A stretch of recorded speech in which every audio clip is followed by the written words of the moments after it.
चलिए उसी को आगे लेके चलेंगे हम लोग।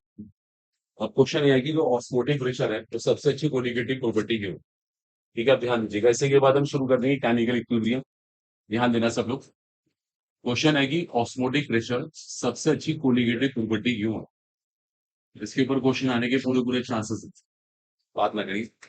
जो प्रासरण दाब होता है ना, वो मोलर मास निकालने के लिए सबसे अच्छा क्यों है, क्वेश्चन ये है। अगला सब ध्यान दीजिएगा। देखिए हमारे पास चार कोलिगेटिव प्रॉपर्टी होती है। तो पहले का नाम था relative loading of vapour pressure, वाष्प दाब का आपेक्षिक अवनमन। दूसरे का नाम था एलिवेशन ऑफ बॉइलिंग पॉइंट, कप्नांक का उन्नयन। तीसरा था डिप्रेशन ऑफ फ्रीजिंग पॉइंट, विमान का उन्नयन। और चौथा होता है ऑस्मोटिक प्रेशर, प्रासरण दाब। ये ध्यान दीजिएगा। अब देखिए पता समस्या क्या आती है। मान लीजिए हमारे पास एक सोल्यूशन है और सोल्यूशन अब बहुत ज्यादा डाइल्यूट है, बहुत ज्यादा डाइल्यूट, जिसको हिंदी में कहते हैं अति तनु। बहुत ज्यादा डाइल्यूट है, बहुत ज्यादा तनु है। ठीक है। जहां पे विलय की मात्रा कम होती है, विलायक बहुत ज्यादा होता है, उसको हम बोलेंगे बहुत ही डाइल्यूट सॉल्यूशन। अब देखो प्रॉब्लम क्या आएगी। जब सॉल्यूशन बहुत डाइल्यूट होगा ना, देखो ये चीज बहुत छोटी होगी, ये चीज बहुत ही छोटी होगी। जब ये बहुत छोटी होगी तो ये डिफरेंस बहुत छोटा है, ऑटोमेटिकली बहुत छोटा है। ये वैल्यू बहुत छोटी है। इसी तरीके से अगर ये वैल्यू बहुत छोटी होगी तो ये बहुत छोटा है, ये वैल्यू छोटी होगी तो ये बहुत छोटा आएगा। पता क्या हुआ, इनको मेजर करने में ना प्रॉब्लम्स होगी, इनको नापने में दिक्कत आएगी। जब वैल्यू बहुत छोटी होगी ना, बहुत छोटी, मैंने पिछली बार भी कहा था, उसको नापना बहुत मुश्किल होता है। उसमें आ जाएगी एरर, उसमें ऑटोमेटिकली एरर आएगी। जैसे जैसे छोटे से बात, आप ध्यान दीजिएगा, आपको मैंने पिछली बार भी कहा था, एक लाइन है हमारे पास में, एक लाइन इस तरह से। अब देखो आप ध्यान से देखें, इन दोनों में अंतर है, इन दोनों में डिफरेंस है। नीचे की लाइन ऊपर लाइन से बड़ी है, लेकिन जो अंतर है ना वो बहुत ही छोटा है, डिफरेंस बहुत ही छोटा है। अगर आप इसको नापेंगे ना, 100% एरर के चांस होंगे, त्रुटि होने की संभावना होगी। एक लाइन मैंने आपको ये दी और ये दी, इनका अंतर निकाल के दिखाओ। इनका अंतर निकालना बहुत आसान है, इसमें एरर के चांस कम है, यहाँ पे एरर के चांस ज्यादा है। अब देखिए ध्यान दीजिएगा, अगर ये वैल्यू बहुत छोटी, ये डिफरेंस बहुत छोटा, और बहुत छोटे का मतलब एरर की पूरी पूरी संभावना। ये वैल्यू बहुत छोटी, ये डिफरेंस बहुत छोटा, एरर बहुत ज्यादा आएगी। ये छोटी, ये बहुत छोटा है, एरर ज्यादा आएगी। अब देखो एक बड़ी इंटरेस्टिंग बात, ये वैल्यू चाहे बहुत छोटी, ये वैल्यू बहुत बहुत बड़ी, ये वैल्यू बहुत बहुत बड़ी। उसका रीजन है, देखो रीजन क्या है। आपको पता है जब ये फॉर्मूला लगता है pi is two C R T, जब हम यहां से प्रेशर निकालते हैं या एटमोस्फेयर में निकलता है, इसकी यूनिट होती है एटमोस्फेयर, और हम इसको निकालते हैं पास्कल में। प्रैक्टिकली इसे पास्कल में निकालते हैं। तो पास्कल में निकालने के लिए इससे गुणा करना पड़ता है, क्योंकि एक एटमोस्फेयर में इतने पास्कल होते हैं। अब जहां आपने इससे गुणा किया, ये वैल्यू ऑटोमेटिकली बहुत बड़ी हो गई, ये वैल्यू बहुत बड़ी हो गई। जब वैल्यू बहुत बड़ी हो गई तो उसको नापना बहुत आसान हो गया। देखो बात पे गौर करना, बहुत मतलब बहुत छोटी कंसेंट्रेशन के लिए भी ऑस्मोटिक प्रेशर की वैल्यू बहुत बड़ी होती है। देखो ध्यान देना, ये कॉलम इनके साथ है, इनकी तीनों के साथ क्या है, बहुत कम कंसेंट्रेशन के लिए वैल्यू बहुत छोटी है, बहुत कम कंसेंट्रेशन के लिए वैल्यू छोटी है, ऐसी ये छोटी है। यहां बहुत कम कंसेंट्रेशन के लिए भी ये वैल्यू बहुत बड़ी है। जब बड़ी है तो नापना आसान है, जब नापना आसान है तो एरर के चांस कम है, त्रुटि की संभावना बहुत कम है। ऑटोमेटिकली इस केस में मोलर मास मोस्ट एक्यूरेट आएगा, सबसे अधिक सही, जिसके त्रुटि की संभावना सबसे कम होगी। आ रहा है कुछ समझ ऐसा है। देखो बात पे गौर करिए, बहुत कम कंसेंट्रेशन भी काम करोगे ना, ऑस्मोटिक प्रेशर बहुत बड़ा आएगा। इसका रीजन है वो निकाला जाता है पास्कल में। पास्कल में निकालने के लिए इस वाले फैक्टर से गुणा करते हैं। अब देखो ये फैक्टर कितना बड़ा है, 10⁵ कितना बड़ा होता है सोचो आप। अगर ये किसी को भी मल्टीप्लाई करेगा ना तो उसको एक वैल्यूबल बना देगा, उसको एक इंपॉर्टेंट चीज बना देगा। दैट्स वेरी इंपॉर्टेंट है। इसलिए ऑस्मोटिक प्रेशर को सबसे अच्छा माना जाता है, सबसे अच्छा। लिखो एक important line, the osmotic pressure colligative property, the osmotic pressure colligative property is found to be the best. The osmotic pressure colligative property is found to be the best,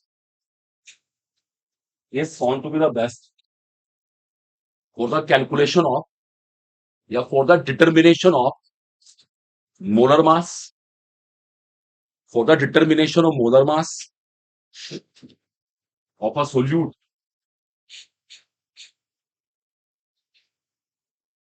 mainly polymers, mainly polymers, etc. Mainly polymers, etc. Because for their solutions, for their solutions, THEIR, for their solutions, even for very small concentration, the value of osmotic pressure is very big. Even for very small concentration, बहुत कम सांद्रता के लिए भी the value of osmotic pressure is very big. इसको underline करो आप. The value of osmotic pressure is very big, which can be measured easily. Which can be measured easily. The value of osmotic pressure is very big, which can be measured easily. First off, while other colligative properties have very small values, while other colligative properties have very small values, while other colligative properties have very small values,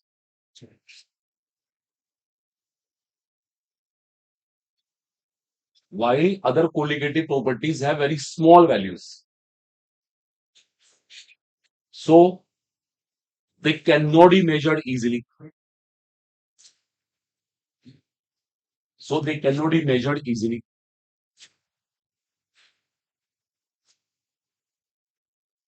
Hence, osmotic pressure provides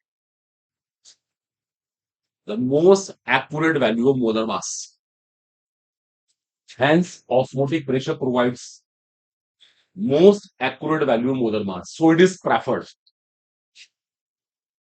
Hence, osmotic pressure provides the most accurate value of molar mass. Hence, it is preferred. इसको वरीयता होती है. ये बहुत अच्छा assertion reason है. आपका एक बहुत ही अच्छा एमसीक्यू आने के पूरे पूरे chance. Hence, osmotic pressure is preferred. बोलो आया कुछ समझ? बोलो क्लियर हुआ क्या कहना चाहता हूं मैं?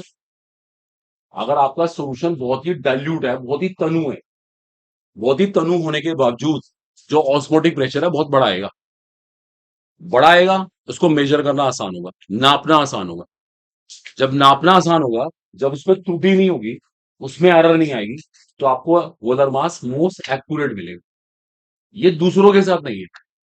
दूसरी वाली कोलिगेटिव प्रॉपर्टी छोटी रहती है, उनको मेजर करने में दिक्कत आएगी, एरर आएगी.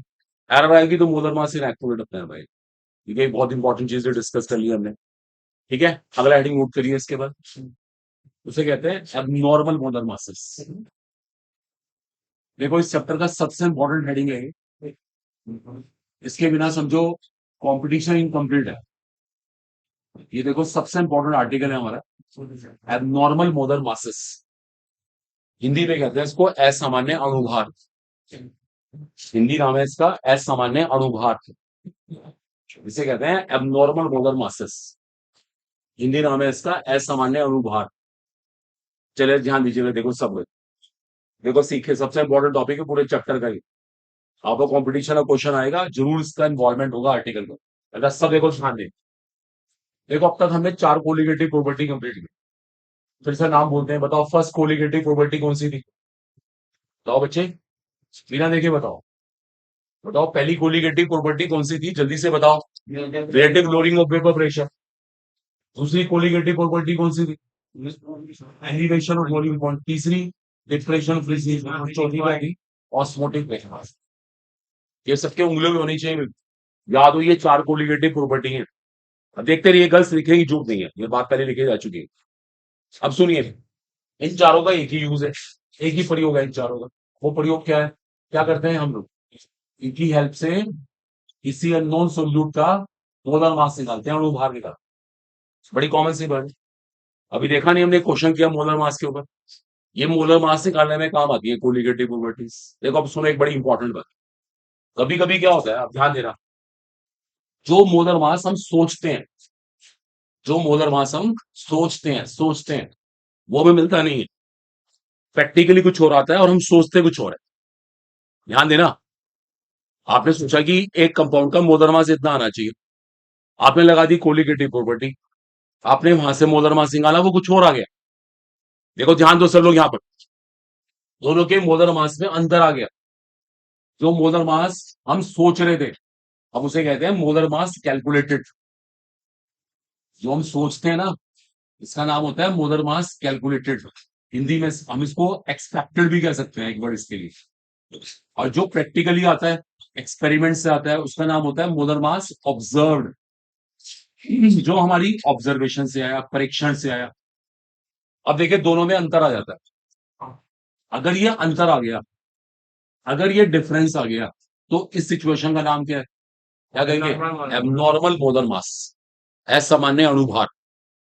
जो हमने सोचा वो नहीं हुआ, जो हमने सोचा वो नहीं हुआ, इस सिचुएशन का नाम होता है एबनॉर्मल मोलर मास।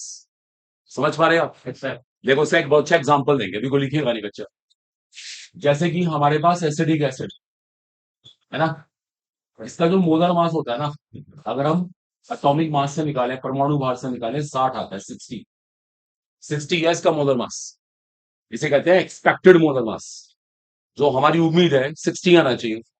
लेकिन हम क्या करते हैं, when acidic acid is studied in benzene, हम क्या करते हैं, इसको बेंजीन में मिला देते हैं। बेंजीन एक सॉल्वेंट है, okay. And and calculate the molar mass. हमने सॉल्यूशन बना लिया और मोलर मास निकाला। कैलकुलेट द मोलर मास, पता क्या होता है? It is found to be, it is found to be 120। देखो कितनी अजीब सी बात, 120 मिलता है देखो मोलर मास, जबकि हम सोच कितना रहे थे? 60। आया 120। जो ये सिचुएशन, जो ये सिचुएशन है, ये है देखो abnormal molar mass. It is called abnormal molar mass. इसे केमिस्ट्री कहती है असामान्य अणुभार। देखो इसको एबनॉर्मल मोलर मास कहते हैं। जो हमने सोचा वो नहीं आया। सोच रहे थे हम 60, आ रहा है 120। आप इसको डिस्कस करना ऐसा हुआ क्यों। ये सिचुएशन जो है वो असामान्य अणुभार वाली है। इसी तरीके से एक और एग्जांपल ले लेते हैं। हमारे पास NaCl है, सबको पता है इसका जो मोलर मास होता है 58.5 है, 58.5। 23 प्लस 35.5, 58.5 होता है। आप क्या करो, if it is studied in water, आप इसको पानी में डाल दो, पानी में डाल के इसका सोल्यूशन बनाओ और कोलिगेटिव प्रॉपर्टी लगा दो। It is found to be, पता क्या होता है? ये जो मोलर मास आता है ना, वो 29.25 आता है। देखो सोचा कितना, 58.5, आ कितना रहा? 29.25। ये जो सिचुएशन है, इसका नाम है एबनॉर्मल मोलर मास। अब मुझे आपको यही सिखाना है ये हो क्यों रहा है, इसके पीछे रीजन क्या है। ये बहुत इंपॉर्टेंट हेडिंग है, देखो इसके बिना कॉम्पिटिशन इनकम्प्लीट। क्वेश्चन नीट का आएगा, IIT का आएगा, 100% फिर इन्वॉल्वमेंट से आएगा। अब इसको अच्छे से क्लियर करना है। ये लिखो पहले आप सिंपल से डेफिनेशन। देखो हेडिंग है हमारा एबनॉर्मल मोलर मास, हिंदी में कहते हैं असामान्य अणुभार। देखिए if calculated molar mass, calculated molar mass, इसको हम एक्सपेक्टेड भी कह सकते हैं, is not found to be equal, is not found to be equal to the observed molar mass. If calculated molar mass is not found to be equal to the, is not found to be equal to the observed molar mass, the situation is called abnormal molar mass. Is not found to be equal to the observed molar mass, the situation is termed as abnormal molar mass. उस situation को हम abnormal molar mass कहते हैं, असामान्य अणुभार। ठीक है, आप चाहे ऐसे लिख सकते हैं, आपकी मर्जी है, फटाफट जल्दी से इसे कॉपी करिए। तो लिखना चाहे तो इस तरह से भी लिख सकते हैं, उसकी मर्जी है। जो मोलर मास हमने सोचा वो हमें नहीं मिला, प्रैक्टिकली कुछ और आ गया, तो वो सिचुएशन एबनॉर्मल मोलर मास वाली। आप लिखना चाहें ऐसे लिख सकते हैं फटाफट। मर्जी है, मैं वो सेंटेंस वैसे बोल चुका हूँ। और वो दो एग्जांपल लिखो आप। एसिडिक एसिड का 120 है ना बेंजीन के अंदर, NaCl का पानी में 29.25 है। तो इन सिचुएशंस को हम बोलते हैं एबनॉर्मल मोलर मास, असामान्य अणुभार। इन्हें केमिस्ट्री कहती है एबनॉर्मल मोलर मास। क्वेश्चन है ऐसा होता क्यों, लेकिन इसके होने के पीछे रीजन क्या है, देखो डिस्कस करते हैं। बेंजीन थोड़ा सोल्यूट है यहाँ, बेंजीन तो यहाँ पे सॉल्वेंट है, एसिडिक एसिड है उसमें, मोलर मास सोल्यूट का निकालते हैं।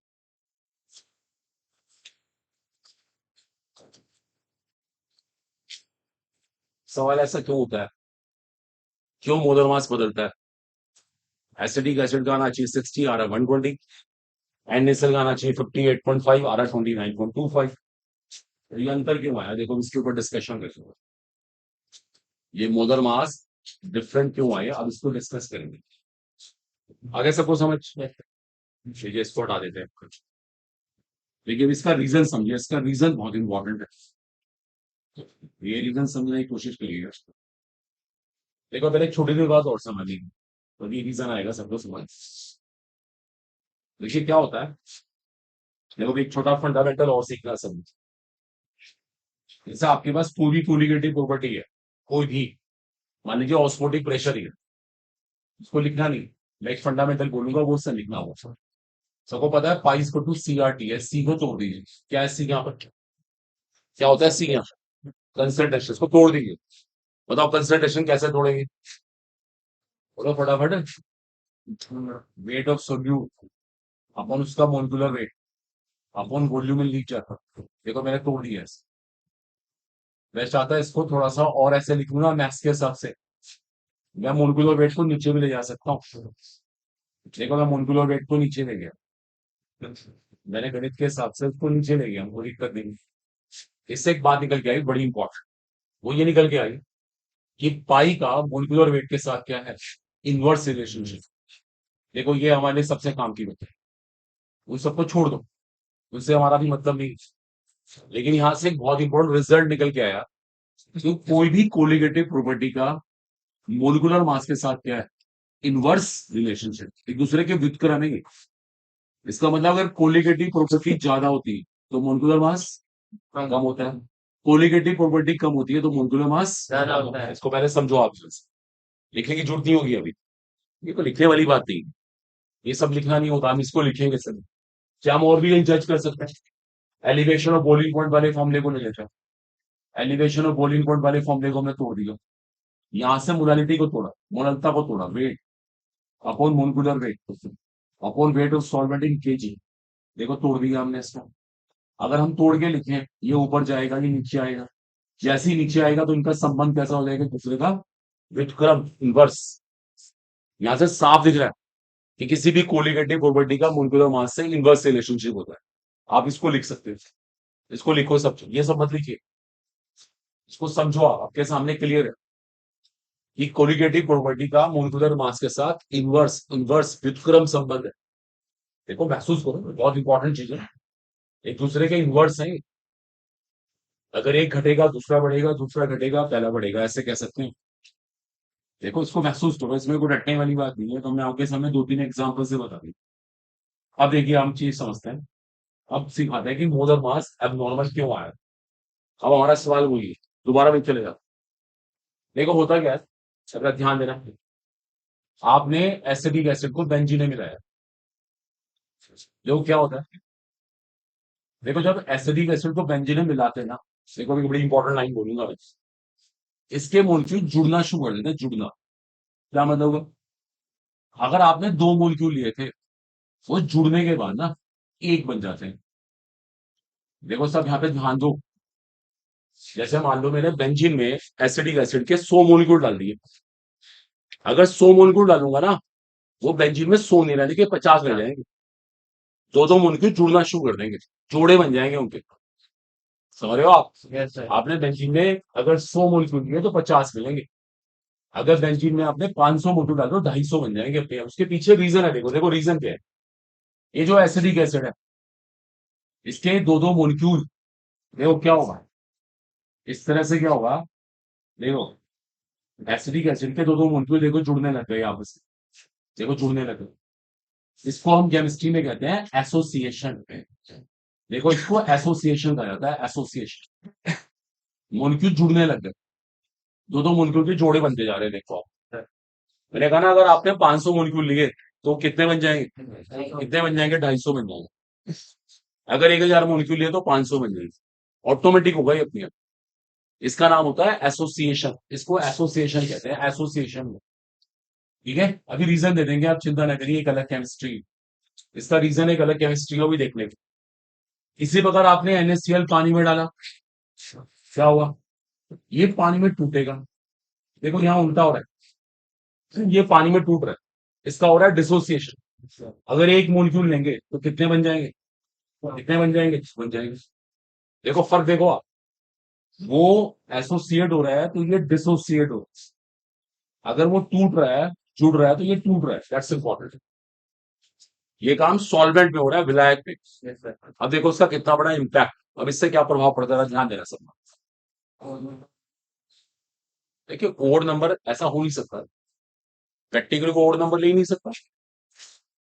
भाई आप सोचो, आपने 1 ग्राम लिया, 10 ग्राम लिया, आप ऐसे लेंगे ना, 1 ग्राम के अंदर भी लाखों करोड़ों मोलिक्यूल्स होंगे, 1 ग्राम के अंदर भी लाखों करोड़ों मोलिक्यूल्स होंगे, वो सब जुड़ते चले जाएंगे। मान लीजिए किसी वजह से एक मोलिक्यूल बच गया, उसका नहीं बन पाया, फिर वो अकेला रहेगा। अगर किसी ने एक हाइपोथेटिकल सिचुएशन बना दी, हमने तो 15 मोलिक्यूल लिए थे, फिर क्या हुआ, तो कोई बात नहीं, 7 के जोड़े बन जाएंगे, अकेला रहेगा। एक सकता है, ऐसा मान लेते हैं। ठीक है, तो क्या डिफरेंट स्टोरी। देखो ध्यान दीजिए, यहाँ पे हुआ एसोसिएशन, यहाँ पे हुआ डिसोसिएशन, इसको हमने मान लिया कि इस तरह से हो रहा है। अब सवाल है इसके होने से हुआ क्या, अब देखो सब पॉइंट पे आओ। अगर आपने 2 मोलिक्यूल लिए थे, कितने रह गए, एक रह गए, तो नंबर ऑफ मोलिक्यूल्स पहले से कम हो गए। अगर नंबर ऑफ मोलिक्यूल्स कम हो गए तो कोलिगेटिव प्रॉपर्टी कम हो गई। अरे भाई, कोलिगेटिव प्रॉपर्टी नंबर पे डिपेंड करती है, ये प्रॉपर्टी कम हो गई, और जैसी कम हुई मोलर मास पहले से ज्यादा हो। देखो रीजन मिल गया, एसिडिक एसिड में मोलर मास क्यों बढ़ा, क्योंकि कोलिगेटिव प्रॉपर्टी कम हो गई। अब NaCl में आते हैं, NaCl टूट गया, लिया आपने, एक मोलिक्यूल था, कितने हो गए, नंबर ऑफ पार्टिकल्स बढ़ गए। पार्टिकल बढ़ना मीन्स कोलिगेटिव प्रॉपर्टी बढ़ गई, मोलर मास बढ़ गया। सीधी से अगर किसी ने एक सवाल पूछा कि मोलर मास एबनॉर्मल क्यों आता है, इट इज ड्यू टू, अब इसका रीजन क्या है, it is due to dissociation and association of solute particles. ये क्यों होता है, ये एसोसिएशन ऑफ और डिसोसिएशन की वजह से होता है। अगर मान लीजिए कुछ भी ना हो रहा हो, ना तो हो रहा हो एसोसिएशन, ना हो रहा हो डिसोसिएशन, फिर मोलर मास नॉर्मल रहेगा। जो चीज नॉर्मल रहेगी, नॉर्मल सामान्य। अभी हम असामान्य की बात कर रहे हैं, असामान्य वहां है जहां पे डिसोसिएशन हुआ या फिर एसोसिएशन। दोनों ही परिस्थितियों में, दोनों ही कंडीशन में नंबर बदल गए। नंबर बदलेगा तो कोलिगेटिव प्रॉपर्टी बदलेगी, और जैसे कोलिगेटिव प्रॉपर्टी बदलेगी मोलर मास बदलेगा। एक और बड़ी काम की बात है, इस पूरे टॉपिक के अंदर सॉल्वेंट का बहुत इंपॉर्टेंट रोल है। अगर एसिडिक एसिड का मोलर मास 120 हो रहा है, तो वो किस में हो रहा है, किस में हो रहा है, बेंजीन में हो रहा है। अगर हम एसिडिक एसिड को पानी में डाल दें, बताओ, सोच के बताओ, एसिडिक एसिड का पानी में क्या बिहेवियर होगा, क्या होगा, पानी में क्या करेगा वो, क्या पानी उसके मुल्क को जुड़ने देगा, पानी तो हर चीज को तोड़ता है, पानी में वो टूटेगा। देखो समझने की कोशिश करो, मैं आपसे कहना चाहता हूं, अगर एसिडिक एसिड एसोसिएट हुआ तो क्रेडिट किसको जाएगा, बेंजीन को। देखो पानी में टूट गया, पानी में किसी और तरीके से बिहेव करेगा, पानी में इसका मोलर मास पहले से कम आएगा, क्योंकि क्या हुआ, इसका डिसोसिएशन। इसको रटना नहीं है। अगर हम कहते हैं ना कि एसिडिक एसिड का मोलर मास 120 मिला, तो ये बात बोलनी है कि बेंजीन में मिला, बेंजीन में मिला। NaCl 29.25 आया तो पानी में आया, ये बहुत इंपॉर्टेंट चीज है। इस पूरे टॉपिक में सॉल्वेंट का ग्रेट रोल है, तो इसको रटना नहीं, बिल्कुल भी महसूस करना है। या तो एसोसिएशन हुआ है या फिर क्या हुआ है, डिसोसिएशन। दोनों ही परिस्थितियों में, दोनों ही कंडीशन में नंबर बदला है। नंबर बदलेगा तो कोलिगेटिव प्रॉपर्टी बदलेगी, और ये बदलेगी तो मोलर मास बदलेगा। अगर इनमें से कुछ भी नहीं हो रहा तो हमारा सोल्यूट नॉर्मल है।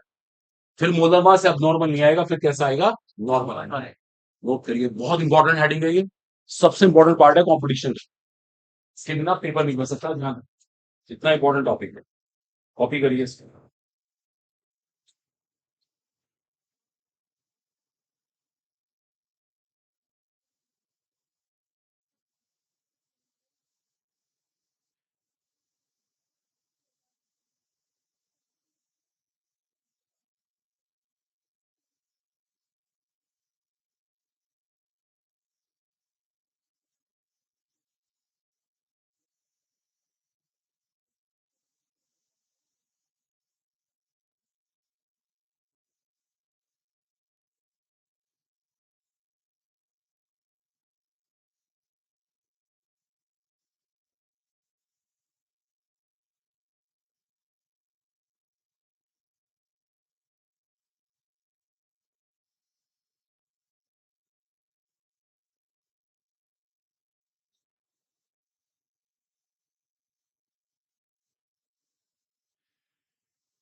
सर ये बताइए और बताओ मतलब वो रटेगा नहीं।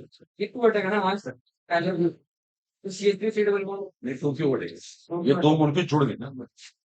ये दो का मतलब है दोनों जुड़े ये तो क्यों हटेगा। ये तो वहां रहेगा इसका तो सबसे मेन काम है। बातें नहीं बिल्कुल भी। आप सबको आया समझ सर इसको रटेगा नहीं कोई बच्चा। जो टॉपिक हो रहा है इसका सारा काम कौन कर रहा है सॉल्वेंट विलायक। विलायक का बहुत इंपॉर्टेंट रोल है। ठीक है यहाँ तक क्लियर हो गया। अब आगे चलते हैं। हेडिंग नोट करिए इसके बाद वेंटो फैक्टर। अगला हेडिंग है वेंटो फैक्टर।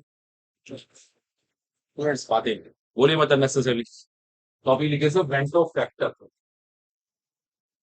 वेंटो फैक्टर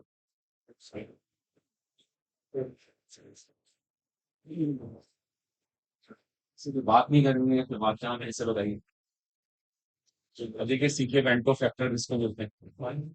ये भी सिर्फ टॉपिक का पार्ट है। मोस्ट इंपॉर्टेंट है ये तो। चलिए अटेंशन पे करिए सब लोग यहाँ पे ध्यान। देखो वेंटो फैक्टर किसे कहते हैं बोलना नहीं किसी को। देखिए होता क्या है, जैसे कि हमने चार कोलिगेटिव वर्टिंग सीखी। सुनते रहिए। आपने चारों के फॉर्मूले सीखे। बताओ पहले का फॉर्मूला क्या है, बताओ। बिना देखे अपनी मेमोरी से बताओ। आप बताओ पहले का फॉर्मूला। फर्स्ट कोलिगेटिव वर्टिंग का फॉर्मूला बताओ। बोलना नहीं कल सब आराम से बैठो। आप बताओ लास्ट में बैठे हो। पहली कोलिगेटिव प्रॉपर्टी का फॉर्मूला बताओ सूत्र बताओ आप बताओ। कॉर्नर में बैठे हुए यहाँ बताओ। देखो दो नोट्स देखने शुरू कर दिए। देखो ये तो गलती है। ऑनेस्टली बताओ इसको नहीं आता कोई बात नहीं आराम से बैठो। आपको पता है गलत है। देखिए आप फिर क्या अपने घर में प्रैक्टिस क्या कर रहे हैं। आप घर पे क्या प्रैक्टिस कर रहे हैं आपको फॉर्मूले याद नहीं है तो क्वेश्चन तो बहुत दूर की बात। सोच की बात है ये। P note P minus P upon P note ये देखिए प्रैक्टिस करके हर चीज आती है। डॉक्टर वो अच्छा है जिसको प्रैक्टिस ज्यादा होती है। आप प्रैक्टिस ही नहीं करेंगे तो कैसे काम चलेगा। तो फायदा नहीं है फिर जज्बा लिखते रहिए। हम लिखते हैं सिर्फ फिर जाके उसको देखते भी नहीं क्या होगा। वहां पे कॉपी करना ये 50 बार हो चुका। अब यहाँ पे ध्यान दो आपका ध्यान भी कहीं और है। सेकंड से एलिवेशन ऑफ बॉइलिंग पॉइंट कथनांक का उन्नयन। आप बताओ उसका फॉर्मूला याद। अब देखिए इतना छोटा फॉर्मूला याद नहीं कर पा रहे हम कंपटीशन क्रैक करने की बात सोच रहे हैं। चैप्टर हमारा कंप्लीट होने को आ रहा है और मैंने फॉर्मूले को याद नहीं कर पा रहा। बड़ा अफसोस की बात है। देखो ये चार कोलिगेटिव वर्टी है चारों के हमने फॉर्मूले पढ़ लिए। चारों के ऊपर न्यूमेरिकल्स बनते हैं बहुत सारे। अब देखिए प्रॉब्लम आती है। ये जो फॉर्मूले है ना ये इस टाइम चारों फॉर्मूले इनकम्प्लीट है अधूरे हैं ये।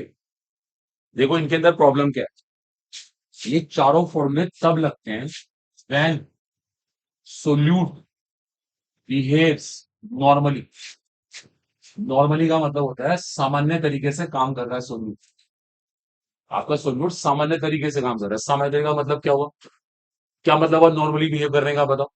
सर मतलब नॉर्मली उसका मतलब चेंज नहीं हुआ ना। वेरी गुड इसका मतलब क्या हुआ आप बताइए।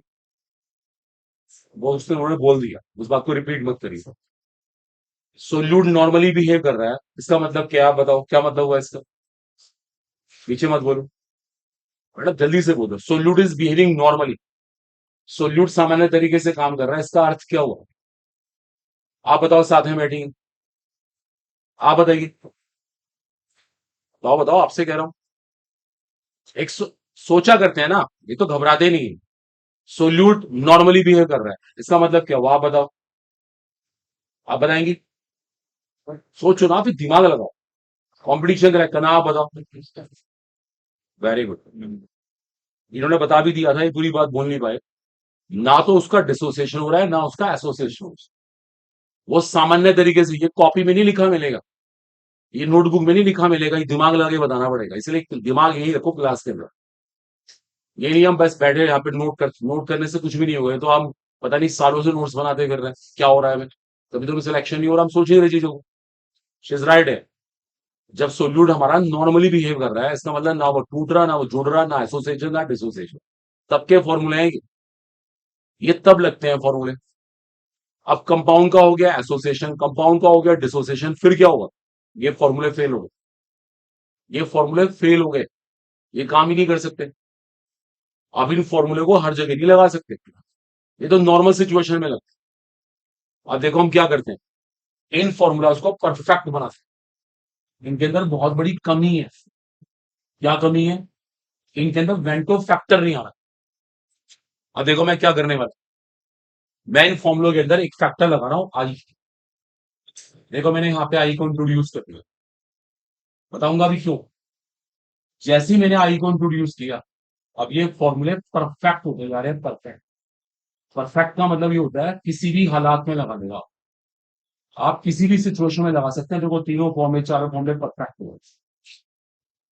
ये जो आई है ना, इसी का नाम वेंटो फैक्टर है। इसको वेंटो फैक्टर कहते हैं। अभी बताते हैं ये है क्या।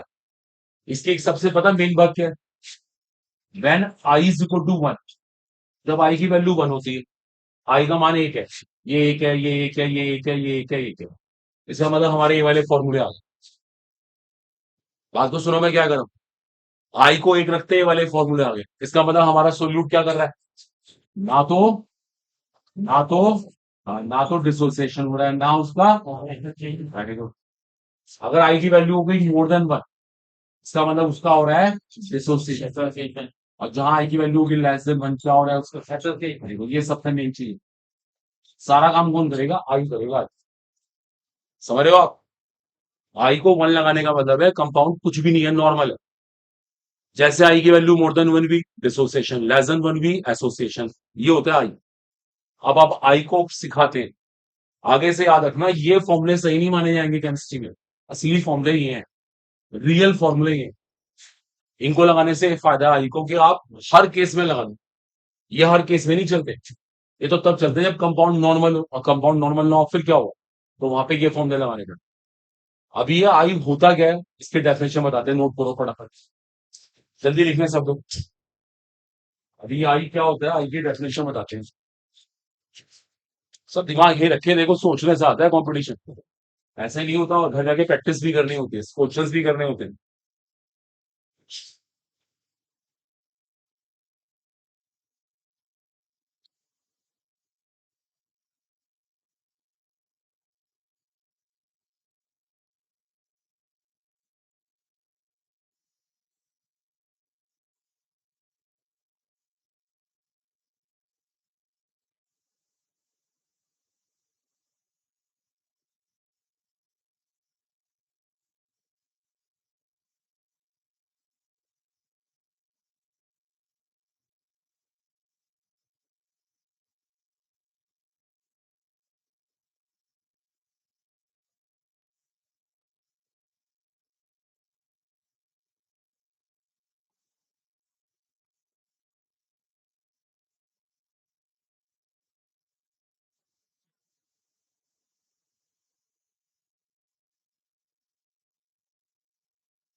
अगर आई वन आता है तो कुछ भी नहीं होता, ना डिसोसिएशन आई एसोसिएशन।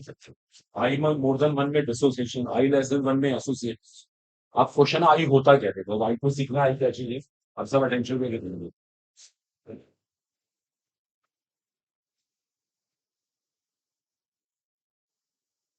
देखिए आई सिखाते हैं, आई क्या चीज है, ध्यान से।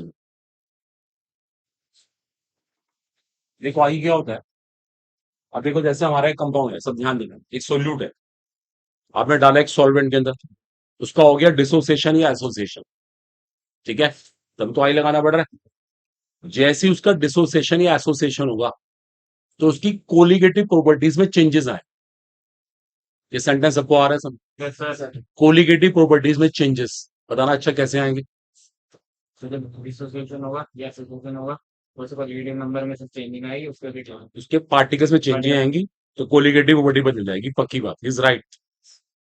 या जब देखो, जब सीधी सी बात है डिसोसिएशन या एसोसिएशन हो रहा है तो पार्टिकल बदल रहा है, नंबर बदल रहा है। नंबर बदलने से 100% कोलिगेटिव प्रॉपर्टी में चेंजेस आए। देखो अब हम क्या करेंगे, वेंटो फैक्टर को कैसे डिफाइन करें। I is a ratio of observed colligative property and calculated colligative property. अभी को लिखने की जल्दी मत करें, एक मिनट रुके यहाँ पे सोचे। ऑब्जर्व कोलिगेटिव प्रॉपर्टी और कैलकुलेटेड, क्या मतलब हुआ इसका, आया मीनिंग समझ, क्या मतलब हुआ बताओ। आई इनका रेशियो है, क्यों भी दो कोलिगेटिव प्रॉपर्टी, क्या मतलब हुआ ऑब्जर्व और क्या हुआ कैलकुलेटेड। एक मिनट, इनको भी सोचे दो ना, ये बाकी लोग भी सोचे। वेरी गुड, आप बता रहे हो। आप बताओ कॉर्नर में बैठे हुए, बोलो बोलो, दो कोलिगेटिव प्रॉपर्टी कहां से आ गई। सही, दो कहां से आई वो प्रॉपर्टी, आप बताइए। ऐसा बताएंगे, सोचेंगे तो आएगा ना। आप बताओ साथ में बैठे हुए, कहां से आ गया ये फॉर्मूला, ये क्या वर्ड है ऑब्जर्व्ड और कैलकुलेटेड, क्या मतलब हुआ इसका, आप बताएंगे। हाँ। जो ऑब्जर्व है तब से हम ऑब्जर्व कर रहे थे कि ये प्रॉपर्टी आनी चाहिए उधर वहां से वो तो डिफरेंट आना चाहिए था लेकिन डिफरेंट आ गया हाँ, फिर डिफरेंट आया वेरी गुड वेरी गुड। ये हम सोच रहे थे और ये हमें प्रैक्टिकली मिला, इनका रेशो। बदलाव तो पक्का आएगा ही आएगा। क्यों आएगा बदलाव, क्यों आएगा बदलाव, क्योंकि वहां पे क्या हुआ, एसोसिएशन या डिसोसिएशन। 100% आएगा, उनका जो रेशो है वो आई है। अभी को लिखेगा नहीं, अभी थोड़ी देर पहले मैंने आपको लिखवाया था कोलिगेटिव प्रॉपर्टी का मोलर मास के साथ इनवर्स रिलेशनशिप है, शाबाश। तो एक फॉर्मूला और बन जाएगा। अब ये वाला, ये चला जाएगा ऊपर, कैलकुलेटेड मोलर मास अपॉन क्या आएगा, ऑब्जर्व मोलर मास। देखो बिल्कुल उल्टा फॉर्मूला बना दिया।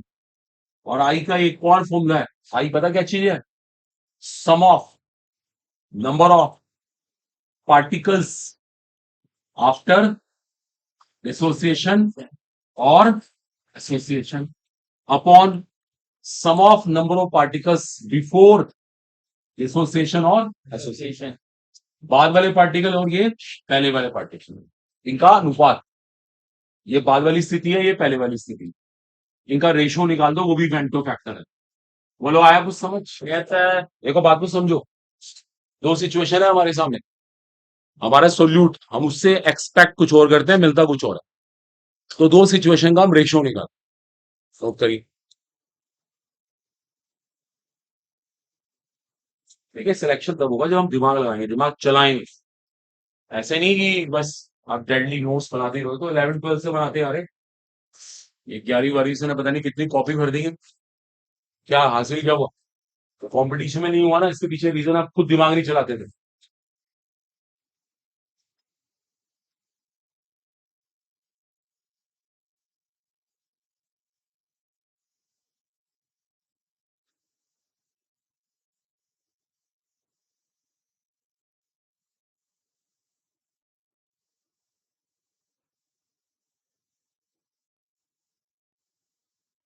बड़ी इंपॉर्टेंट चीज है ये।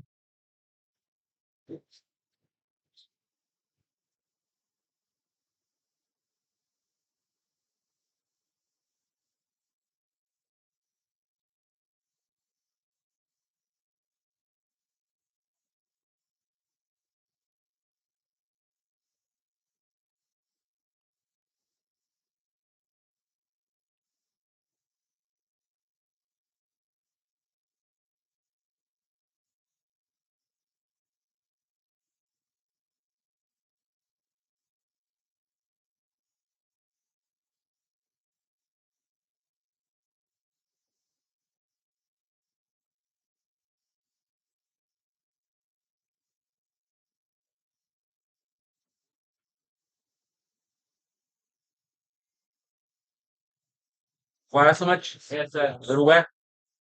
अब देखिए सुनिए, अब यहाँ पे एक इंपॉर्टेंट चीज और डिस्कस करते हैं, इसको हम कहेंगे relationship between I, that is Vento factor, and degree of dissociation, इसको हिंदी में कहते हैं वियोजन की मात्रा। रिप्रेजेंट इसको अल्फा से करते हैं, अल्फा से। अब जो आपको सिखाना है आई और अल्फा में क्या संबंध होता है, आई और अल्फा का संबंध की बात करनी है। It's very very important. Relationship between bento factor and alpha. आप भी नोट कर सकते हो, हेडिंग पर जल्दी नोट कीजिएगा। Relationship between i and alpha, i और अल्फा में क्या संबंध है, अब ये सिखाते हैं। आई को हम कहते हैं वेंटो फैक्टर और अल्फा क्या होता है, डिग्री ऑफ डिसोसिएशन, हिंदी नाम होता है वियोजन की मात्रा। अब आई और अल्फा में क्या संबंध है आपको ये सिखा, ठीक है। चलिए करते हैं स्टार्ट, बहुत इंपॉर्टेंट हेडिंग है, आज का पूरा टॉपिक ही बहुत इंपॉर्टेंट। आप चारों पेपर कभी नीट का आईआईटी का कॉन्टिन्यूस देखें, इन्हीं से क्वेश्चन आता है। चलेगा, ध्यान दीजिएगा। देखो हम एक काम करते हैं, अपने पास से ना एक कंपाउंड मान लेते हैं ए एक्स बी वाई। हमने एक कंपाउंड मान लिया ए एक्स बी वाई। आप सुनिए सुनिए ध्यान से, रुक जाइए।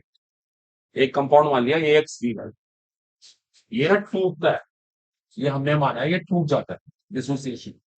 इसका वियोजन होगा, पक्की बात, इसका वियोजन होगा, ये हम मान के चल रहे हैं।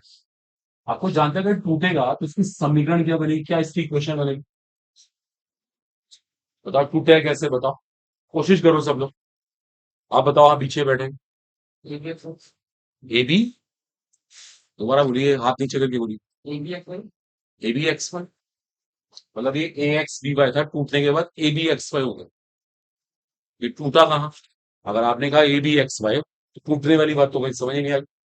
कोई बात नहीं, कोई बात नहीं, पीछे बैठे हुए आपके, बताओ। हाँ जी, चलिए, वेरी गुड वेरी गुड, ये सही करेंगे। इन्होंने बोला यहां से तोड़ देंगे। आप कहना चाह रहे हैं कि ए एक्स रहेगा और बी वाई रहेगा, ये जो एक्स है जुड़ा रहेगा ए के साथ और वाई जुड़ा रहेगा बी के साथ। आप ऐसे तोड़ना चाहते हैं, हैं? ऐसे तोड़ना चाहते हैं, ये सही बात है, बिल्कुल पूरी क्लास यही कह रही है, ये गलत है। ए वाई बी एक्स, ए वाई बी एक्स, चलिए चलिए, अभी रुक जाइए, कोई बात नहीं, कोई बात नहीं, कोई बात नहीं। एक बात मान लेते हैं, एक बच्चे की ये टूटा इस तरह की, ये बात मान ली टूट गया ए और बी, अभी एक्स और वाई को एडजस्ट कर। अच्छा, जब ए और बी ए टूट गया तो कोई सिंपल ए एल हो गया, बी एल हो गया, या कुछ कुछ और भी चीजें आएंगी, या आयन से, वेरी गुड। इनके ऊपर चार्जेस आएंगे, चार्जेस, आवेश।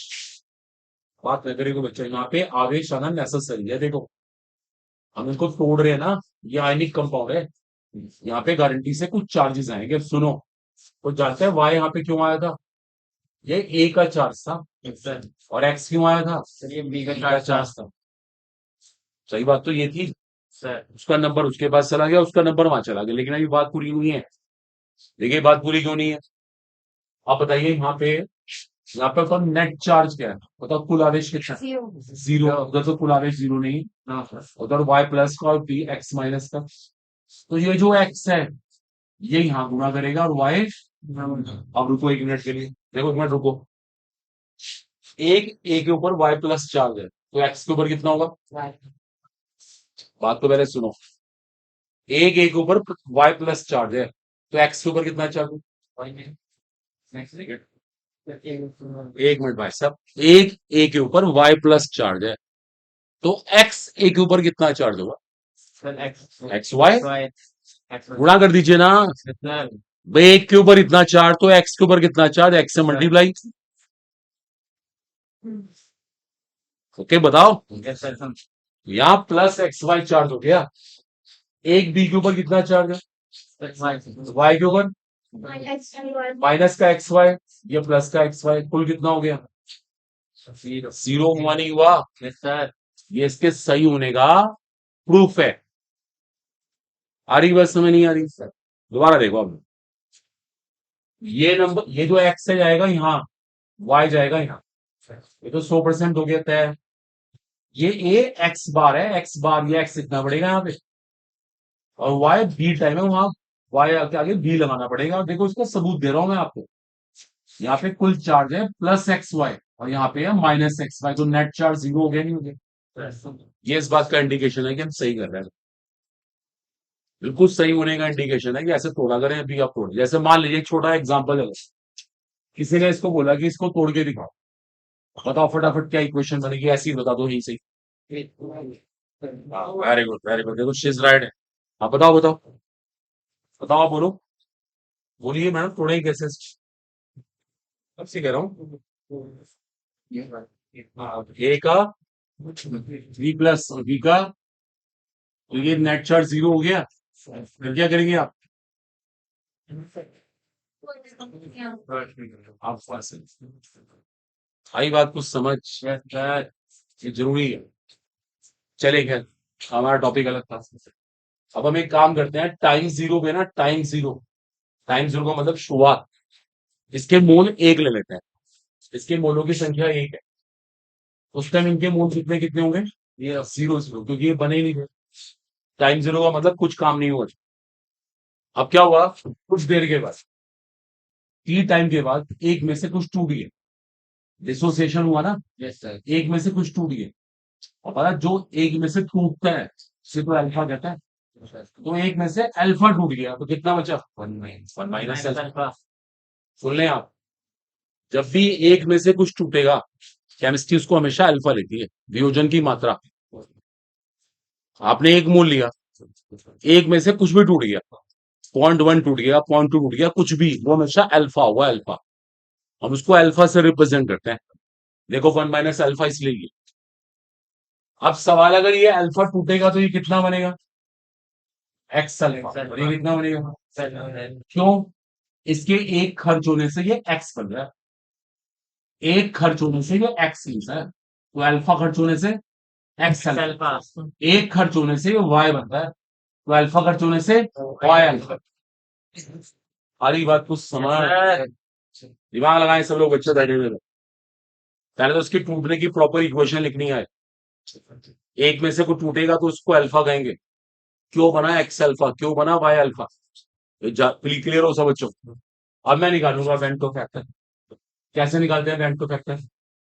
सम of number of particles after dissociation, टूटने के बाद this plus this plus this, upon टूटने से पहले this plus this plus this. पता क्या हुआ? देखो यहां से ना, हमारे पास एक एक फॉर्मूला आ गई, हमने अल्फा कॉमन लेके फॉर्मूला बना, और एक शॉर्टकट मारते हैं, इस एक्स प्लस वाई की जगह हम एन लगा लेते हैं, एन, जानबूझ के एन लिखते हैं। देखो एन क्या होता है? एन को कहते हैं हम sum of number of particles. क्या कहते हैं इनको? Sum of number of particles, sum of number of particles. देखो इनका सम, इनका योग, एक्स प्लस वाई, उसको शॉर्ट में हम एन कह देते हैं। अल्फा क्या है? डिग्री ऑफ एसोसिएशन, वियोजन की मात्रा। और आई क्या है? वेंटो है। अब हमारे सारे बच्चों को ये फॉर्मूला अच्छे से, देखो ये एक बार को नहीं आएगा, कोई दिक्कत नहीं, हम तब भी संभाल लेंगे, लेकिन ये फॉर्मूला सबको अच्छे से याद होना चाहिए। अगर ये याद नहीं हुआ ना, तो हम कंपटीशन क्रैक नहीं कर पाए। ढंग से क्लियर हो बिल्कुल। अब इसका फॉर्मूले का यूज करके दिखा, इस पे क्वेश्चन करवा देंगे ये आपको, परेशान ना होइएगा, वो करिए थोड़ा। चलिए, सब ना दिमाग यहीं पे रखा करें क्लास में।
तो विजय बोलिए मत सो स्टूडेंट।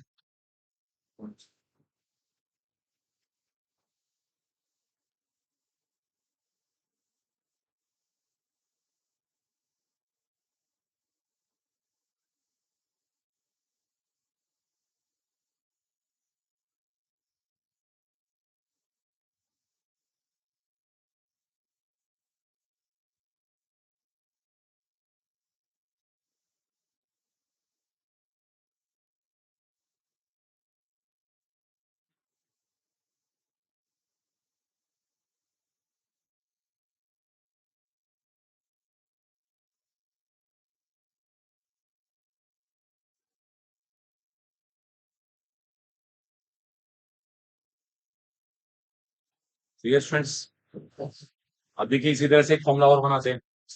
इसे कहते हैं रिलेशनशिप बिटवीन, इस आर्टिकल का नाम होता है रिलेशनशिप बिटवीन आई एंड, इसे कहते हैं डिग्री ऑफ एसोसिएशन। इसका नाम, इसको भी अल्फा से ही रिप्रेजेंट करेंगे हम लोग। इसका नाम होता है डिग्री ऑफ एसोसिएशन। ठीक है, इन दोनों में क्या संबंध है भी देखते हैं। देखो अब जरा सा टेंशन पे, ये बहुत इंपॉर्टेंट हेडिंग है। फिर मैं एक ऐसा फॉर्मूला बनाऊंगा जो याद करना पड़ेगा। मान लीजिए इस बार हमारे पास कोई सोल्यूट है ए। क्या हुआ, एक इस बार क्या हुआ, एक है ना, मान लेते हैं एक्स पार्टिकल जुड़ गए, एक्स अणु जुड़ गए, और जुड़ने के बाद एक ही अणु बन गया इस तरह। आ रही बात सबको समझ? हाँ देखो सब बच्चे बाद में लिखना, है ना, पीछे ना प्लीज अटेंशन रहेगा, ये नोट वोट मत करिए अभी। एक्स ए लिया मैंने और यहां लिख दिया मैंने ए एक्स, इसका मतलब इसके एक्स अणु जुड़ गए। समझ गया? जैसे भी एसिडिक एसिड में हुआ था, यहाँ दो लिखा था, फिर मैंने वहां दो लिखा था, क्योंकि इसके दो अणु जुड़ गए। इसी प्रकार से ये भी जुड़ गए। चलेगा? It's okay? Yes sir. सफिक्स एग्री? ओके। Time zero. कितने मोल इसके, उस टाइम इनके मोल। कुछ देर के बाद इस वन में से अल्फा गया, अल्फा गया, अल्फा कंज्यूम हो गया। बताओ कितना बनेगा वो? दिमाग लगाएं सब लोग, अल्फा ही बनेगा। वो अल्फा गया तो अल्फा बनेगा। चलिए छोड़िए, हम रीजन नहीं पूछ रहे आपसे, ये अल्फा बाई एक्स कह रहे हैं। कितना बनेगा? 1 - 1/n। एन तो कुछ है ही नहीं यहाँ पर। अभी तो हमने एन बताया, एन क्या चीज है, वो है अलग टॉपिक है, ये अलग है। अब यहाँ पे एन कहां से है? बात ही नहीं मैडम, मत किसी से बोलनी, तो कहना ना अपने आप बताया करे, खुद पर ट्रस्ट होना चाहिए। अल्फा एक्स, ये सही बता रहे, इज राइट। ठीक है सुनिए, इसके एक्स खर्च होने से ये वन बनता है, वन खर्च होने से और अल्फा खर्च होने से इतना बनेगा, इसे अल्फा बाई एक्स कहेंगे। ठीक है, मैथ्स कर रहा हूं ना। अगर ये एक्स खर्च होगा तो ये एक बनेगा। ऐसे देखो आप, एक्स खर्च होने से एक, एक खर्च होने से 1/x, अल्फा खर्च होने से 1 × अल्फा बाई एक्स। बोलो आई बात समझ में? देखो कितनी सिंपल सी बात है, आप डर रहे हैं ऐसे ही। बोलो, अब निकाले वेंटो फैक्टर। क्या है van't factor? Sum of number of particles after, after association upon sum of number of particles before. अगर मैं इस फॉर्मूले को अब ऐसे लिख दूं, देखो यहां से मैं अल्फा कॉमन ले रहा हूं, अल्फा कॉमन लेके मैंने इसको ऐसे लिख दिया। बोलो आया कुछ समझ? ऐसे लिख दिया, क्या फर्क पड़ता है? अब आप चाहे ना एक काम कर सकते थे, कुछ फर्क नहीं पड़ता। जैसे मैंने एक्स लिया, वो चाहता यहाँ पे एन ले लेता, उससे कुछ फर्क नहीं पड़ता। आपको बुक्स में जनरली ना एन लिखा मिलेगा, तो हल्का सा मैंने चेंज कर दिया, कुछ नहीं फर्क पड़ता, वो तो एक ही बात है। अब फॉर्मूला हमने ये बना दिया, 1+ आएगा। एन यहाँ क्या है? जैसे एन वहां पर क्या था, सम ऑफ नंबर ऑफ पार्टिकल्स। हमारा कंपाउंड कितने पार्टिकल में टूटा है इनका योग, पता यहाँ पे एन क्या है? एन यहाँ पर है नंबर ऑफ पार्टिकल्स एसोसिएटेड, कितने कितने पार्टिकल्स का एसोसिएशन, 2 का हुआ, 3 का हुआ, 4 का हुआ, आपको बताएंगे इस तरह से। कि 2 मॉलिक्यूल जुड़ गए थे, 3 जुड़ गए थे, 4 जुड़ गए थे, ऐसे कोई नंबर देंगे। वो जो नंबर होगा हम उसको यहाँ रखा करेंगे। आया सबको समझ? देखो, ये भी एक फॉर्मूला है, ये भी एक फॉर्मूला है। फर्क क्या है? वो लगाना तब जब डिसोसिएशन होगा, ये लगाना तब जब एसोसिएशन होगा। अल्फा वहां पे डिग्री ऑफ डिसोसिएशन है, अल्फा यहाँ पे डिग्री ऑफ एसोसिएशन। फर्क कुछ नहीं है, बस दोनों एक जैसी चीजें हैं, लेकिन फर्क बस यहाँ पे आ रहा है। वो n-1, ये 1/n-1। अभी करते हैं इसके ऊपर को न्यूमेरिकल नोट करिए फटाफट। ठीक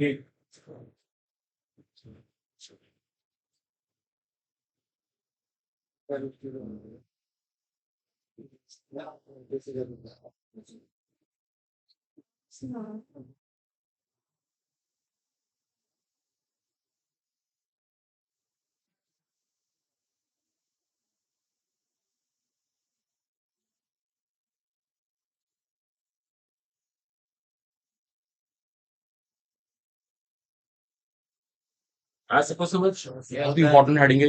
देखो रिपीट कर लो। देखिए, दोनों चीज अभी समझाते हैं, एक बार आप कॉपी कर लीजिए, अभी रिपीट करते। कॉपी करिए पहले इसको फटाफट।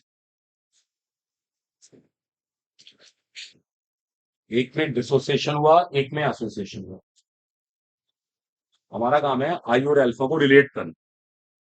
आई और अल्फा में क्या संबंध है? हमने ये माना कि वहां पे कंपाउंड एन पार्टिकल में टूट गया, या माना कि उसके एन पार्टिकल जुड़ गए। आप ना जब नोट करेंगे ना, एक एक स्टेप को देखते चलेंगे, ऐसे सिर्फ नोट ही नहीं करना। ये 1 है तो ये 0 है, 1 में से अल्फा गया वो कितना बनेगा, ऐसे देखते रहिएगा, आएगा समझ। नहीं आएगा तो भी क्लियर करते हैं।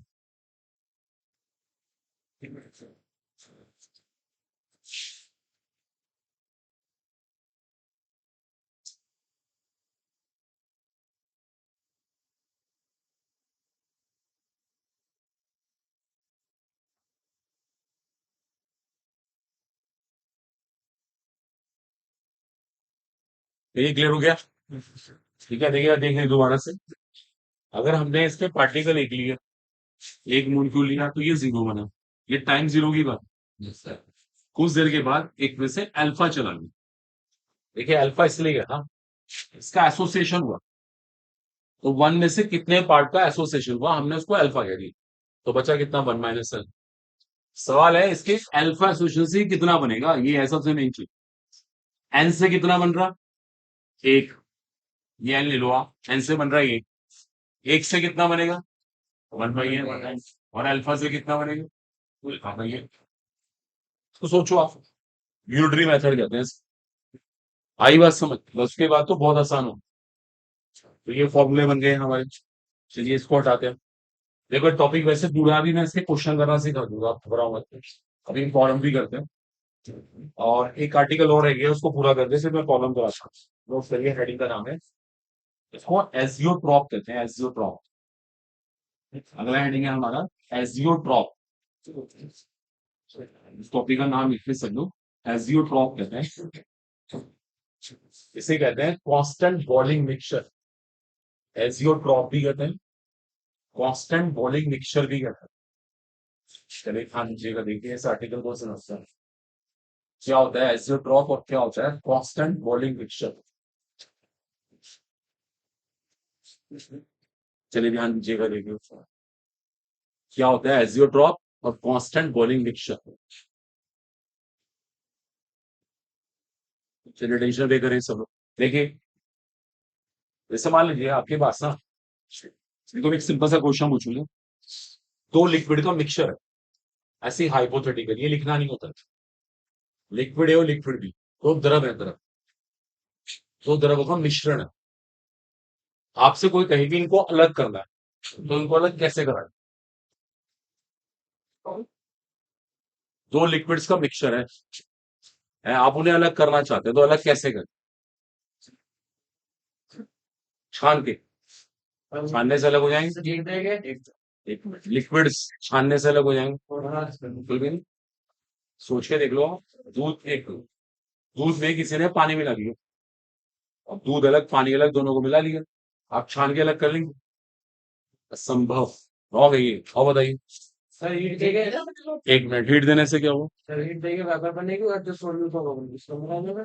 लिक्विड्स का मिक्सचर है, लिक्विड्स दोनों लिक्विड हैं, दोनों उड़ जाएंगे। प्रॉपर्टी अलग तो क्या हुए? प्रॉपर्टी कौन सी प्रॉपर्टी के बेस पे डॉक्टर साहब, बात क्लियर बताओ ना।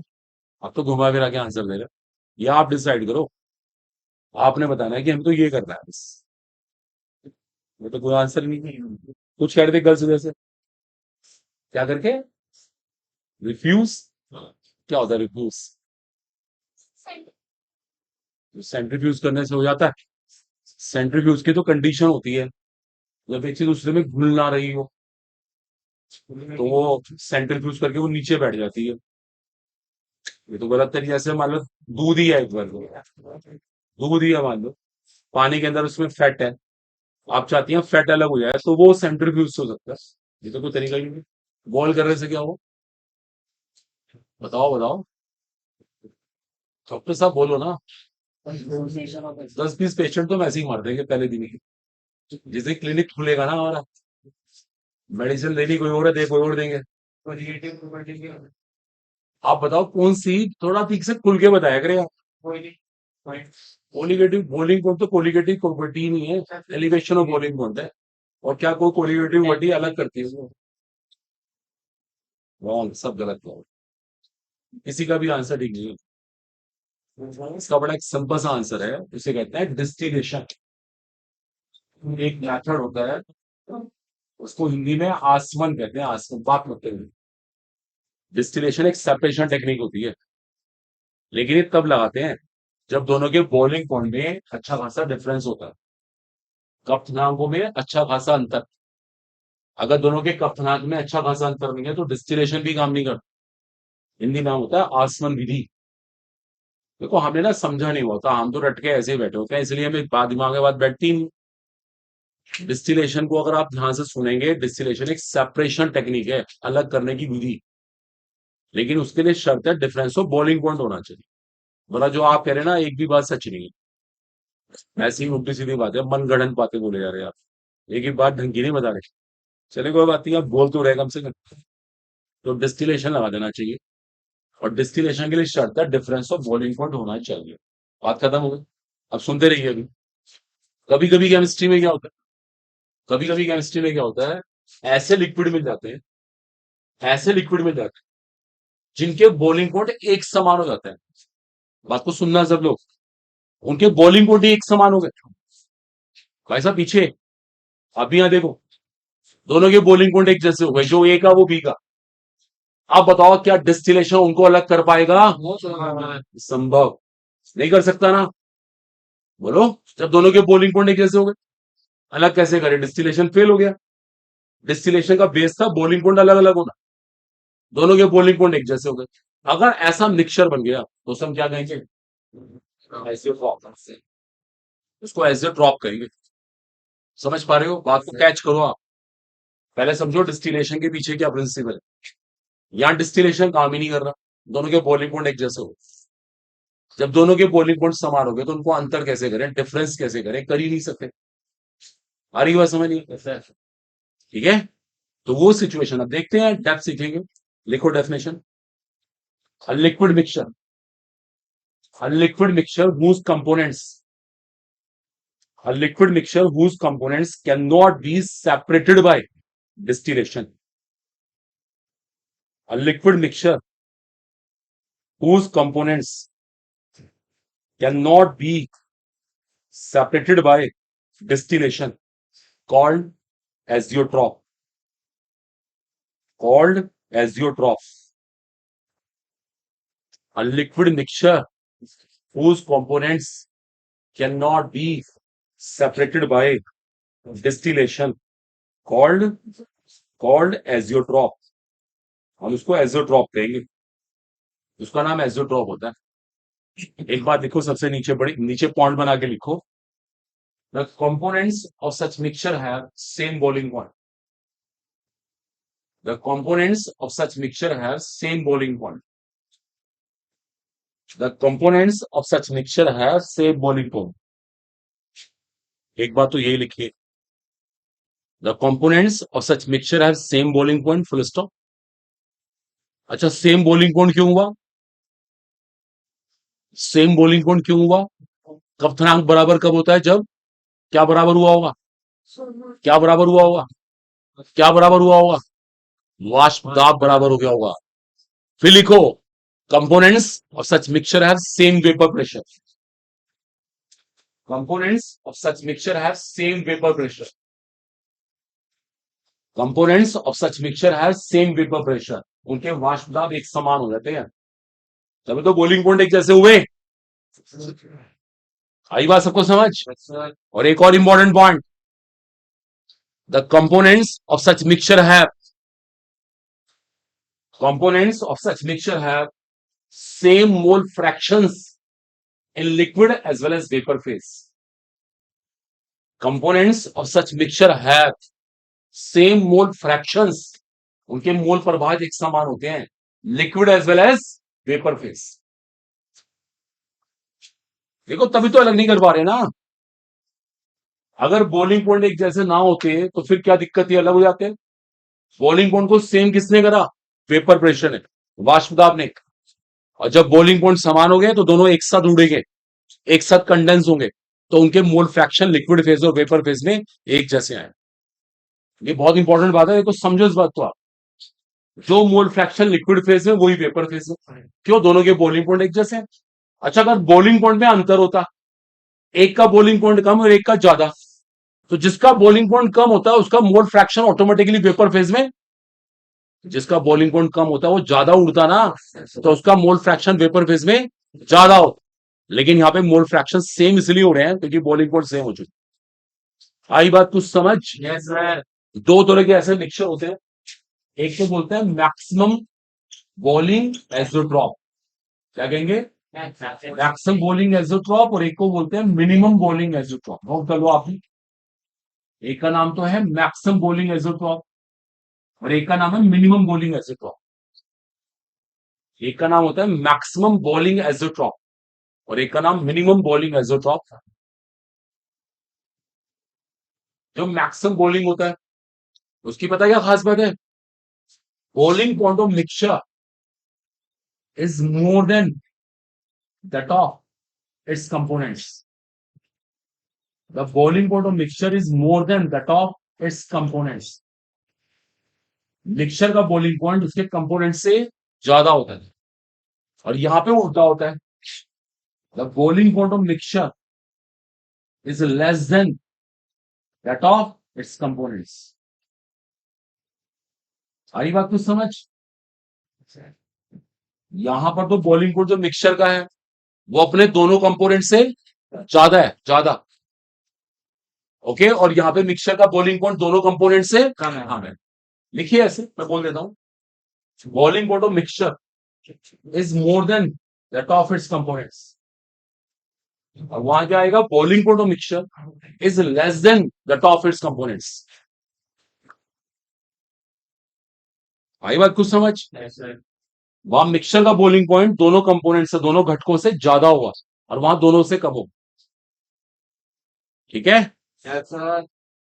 एक बात और है, अगर बॉइलिंग पॉइंट ज्यादा हो रहा है तो किसी को पता है कौन सा डेविएशन हो रहा है, कौन सा विचलन हुआ? अगर बॉइलिंग पॉइंट ज्यादा हो रहा है तो वेपर प्रेशर कम हो रहा है, बीच की फोर्सेस पहले से क्या हो रही है? स्ट्रांग हो रही है। तो इसका मतलब it corresponds to, it corresponds to negative deviation from Raoult's law. यहां पे डेविएशन कौन सा हो रहा है? नेगेटिव, ऋणात्मक विचलन हो रहा है, ऋणात्मक, ऋणात्मक विचलन हुआ है क्योंकि वहीं फोर्स स्ट्रांग होती है, वहीं वेपर प्रेशर कम हो जाता है। और जहां पर देखो, जहां पे डेविएशन पॉजिटिव हुआ ना, it corresponds to, it corresponds to positive deviation from Raoult's law. वहां पर डेविएशन पॉजिटिव हो रहा होता है, वहां धनात्मक विचलन होता है, जब तो बॉइलिंग पॉइंट घट रहा होता है। आप भूल रहे हैं, जहां पे डेविएशन नेगेटिव हुआ था वहां फोर्सेस पहले से स्ट्रांग हो रही थी, तभी तो वेपर प्रेशर घट रहा था, बॉइलिंग पॉइंट बढ़ रहा था, तभी तो नाम रखा हमने मैक्सिमम बॉइलिंग एजोट्रॉप। और यहां उल्टा हुआ है, नोट कर लीजिए इसको। देखिए चैप्टर आपका पूरा हो चुका, अब इसकी प्रॉब्लम से ही आएंगे और फिर न्यू चैप्टर की स्टार्टिंग। बंद कर दो। अच्छा